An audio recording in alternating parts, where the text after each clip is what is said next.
Hi guys, welcome back to Florida Fun and Food. My name is Lauren and today is the next video in the series of what I made for our Dungeons and Dragons feast. Today's video is how I made the roasted potatoes. Let's go. This is literally the easiest recipe ever. All you need to do is line a baking tray with some aluminum foil. It's just going to help clean up, be a lot easier. Wash and dry some small potatoes. I'm using small gold potatoes. And just spread them out onto the tray. Drizzle them with olive oil. Add a nice pinch of salt. A pinch of black pepper. A big pinch of paprika. A pinch of garlic powder.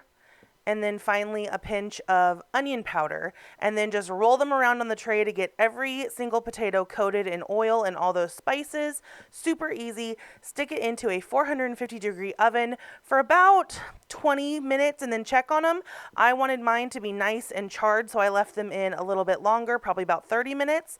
And I took them out, shook them around, and they have a beautiful char on them, and they were so crispy on the outside and tender on the inside. They were delicious and took little to no effort. So I'm sticking them on my serving tray here, and they turned out fabulous. So we really enjoy these potatoes. Not much was left at the end, even though it looks like a lot. They were delicious. So if you guys enjoyed this video, please give it a thumbs up and head over to my channel to subscribe for more content like this. And I hope to see you again very soon. Thanks, guys. Bye.